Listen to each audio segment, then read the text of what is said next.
एक video game में बंटी ने अमन से 30% कम अंक हासिल किए। यदि अमन ने 1060 अंक हासिल किए तो बंटी ने कितने अंक हासिल किए? तो यहां पर हमें दिया है कि अमन ने 1060 अंक हासिल किए हैं और बंटी ने अमन से 30% कम अंक हासिल किए हैं। तो अगर हम 1060 में से 30% घटा दें तो 1060 में से अगर हम घटा दें 1060 का 30%, तो यहां पर हमें मिल जाएगा कि बंटी ने कितने अंक हासिल किए हैं। अब ये जो 30% है ये दरअसल है 30%, यानी कि 30/100, यानी कि 30/100। यानी कि इसे मैं लिख सकता हूं, ये दरअसल अगर दशमलव के रूप में लिखूं तो ये दरअसल है 30/100, यानी कि 0.30, या सीधे सीधे सिर्फ 0.3। तो अगर हम 1060 में से घटाएंगे 1060 गुणा 0.3, तो हमें मिल जाएगा यहाँ पर कि बंटी ने कितने अंक हासिल किए। इसे करने का एक और तरीका भी है कि अगर बंटी ने 30% कम अंक हासिल किए हैं तो दरअसल जो अमन के अंक हैं उसे हम ले सकते हैं कि वो है 100% अंक, और उसमें से हमें घटाने हैं 30% अंक, जो दरअसल बराबर होंगे यहाँ पर 70% के। तो यानी कि बंटी ने अमन के अंकों का 70% अंक हासिल किए। तो अगर हम अमन के अंक ले लें जो है यहाँ पर 1060, और अगर हम उसका 70% निकाल लें तो हमें मिल जाएगा कि बंटी ने कितने अंक हासिल किए। अब 70% यानी कि ये है 70%, यानी कि 70/100, यानी कि 70/100। तो इसे मैं लिख सकता हूं कि ये दरअसल है 1060, इसमें हमें गुणा करना है 70/100, यानी कि 0.70, या मैं कहूं सिर्फ 0.7। तो अगर हम 1060 को गुणा करते हैं 0.7 से तो हमें मिल जाएंगे कि बंटी ने कितने अंक हासिल किए। तो चलो देखते हैं, हमें करना है 1060 गुणा 0.7। तो यहाँ पर 7 गुणा 0 ये तो हो जाएंगे 0, 7 गुणा 6 ये हो जाएंगे 42, तो 2 यहाँ लिख देता हूँ और 4 आ जाएंगे यहाँ। अब 7 गुणा 0 तो 0 ही रहेगा और 4 यहाँ आ जाएगा, और 7 गुणा 1 हो जाएगा 7। और यहाँ पे दशमलव के बाद एक बिंदु है तो यहाँ पर भी दशमलव के बाद एक बिंदु होगा।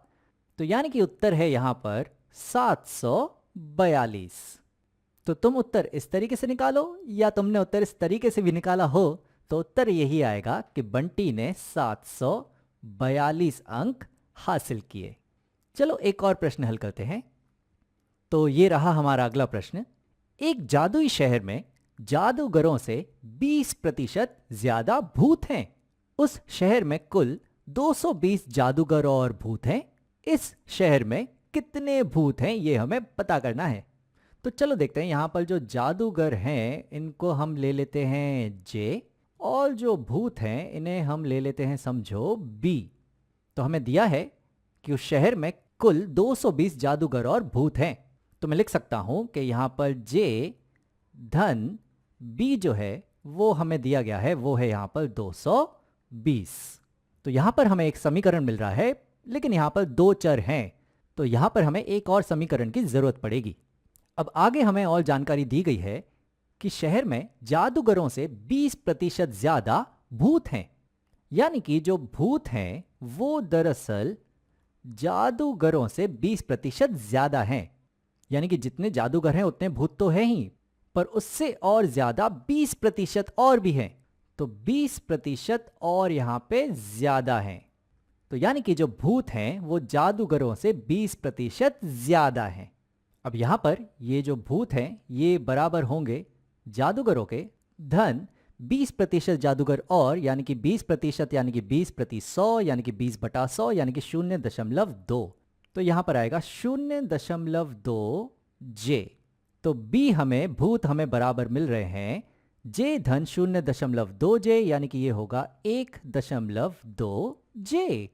तो यहां पर अगर मैं b के जगह 1.2j रख दूं तो यहां पर ये हल कर सकते हैं।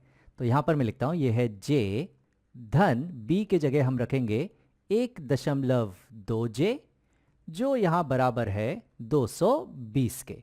अब 1j धन 1.2j ये बराबर हो जाएगा यहां पर 2.2j के जो यहां बराबर दिया गया है हमें 220 के।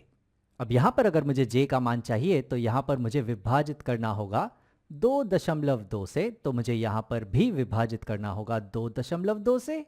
तो यहां पर ये 2.2 बटा 2.2 कट जाएगा और j का मान हमें मिलेगा 220 बटा 2.2 जो बराबर होगा यहां पे 100 के। यानी कि हमें यह मिल चुका है कि शहर में कुल 100 जादूगर हैं। लेकिन हमारा सवाल यह था कि इस शहर में कितने भूत हैं। तो जो भूत हैं वो यहां पर हम लिख सकते हैं कि जो भूत हैं वो बराबर हैं 1.2 गुणा जे के, और जे हमने निकाला है 100 तो ये गुणा हो जाएंगे 100। तो हमें ये मिल जाएगा 1.2 गुणा 100 यानी कि हो जाएंगे 120। तो जो भूत हैं वो हमें यहां मिल रहे हैं वो हैं 120। तो शहर में 100 जादूगर हैं और 120 भूत हैं, कुल हो गए 220। और सीधी बात है यहां दिख रहा है कि जादूगरों से 20% ज्यादा भूत हैं। चलो एक और प्रश्न हल करते हैं।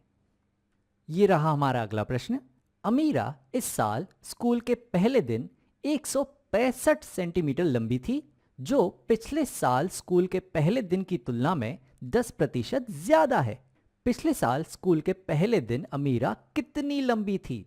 तो चलो हम ये मान लेते हैं कि पिछले साल स्कूल के पहले दिन अमीरा x सेंटीमीटर लंबी थी, तो उसकी तुलना में इस साल वो और 10% ज्यादा लंबी हो गई।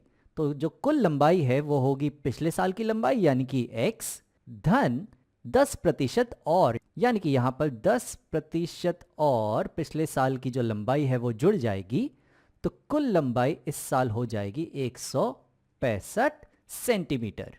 तो यहां पर हमारे पास एक समीकरण है और एक ही चर है x। तो चलो इसे निकाल लेते हैं। तो यहां पर ये आएगा x धन 10% x यानी कि ये होगा 10% यानी कि 10/100 यानी कि 0.1। तो ये होगा 0.1x बराबर होगा यहां पर 165 के। अब x धन 0.1x ये हो जाएंगे कुल 1.1x बराबर होंगे यहां पर 165 के। अब अगर हमें x का मान चाहिए तो यहां पर मुझे 1.1 से विभाजित करना होगा। तो सीधी सी बात है कि मुझे दाईं तरफ भी विभाजित करना होगा 1.1 से। तो यहां पर ये 1.1 बटा 1.1 कट जाएगा और x का मान हमें मिलेगा 165 बटा 1.1। अगर हम यहाँ पे दोनों ही अंश और हर में 10-10 से गुणा कर दें तो जो x है वो बराबर हो जाएगा यहाँ पे 1650 बटा 11 के।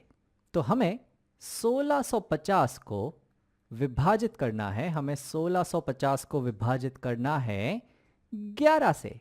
अब 11 एकम हो जाएंगे यहाँ पे 11, और जब यहाँ पर 16 में से हम 11 घटाएंगे तो हमें यहाँ पर मिलेगा 5 और ये 5 नीचे आ जाएगा और 11 गुणा 5 यहाँ हो जाएंगे 55, और 55 में से जब हम 55 घटाएंगे तो हमें मिलेगा यहाँ पे 0 और रह जाएगा ये 0। तो यहाँ पर ये 0 यहाँ पर एक और आ जाएगा, यानी कि x का मान हमें यहाँ मिल रहा है बराबर 150 के।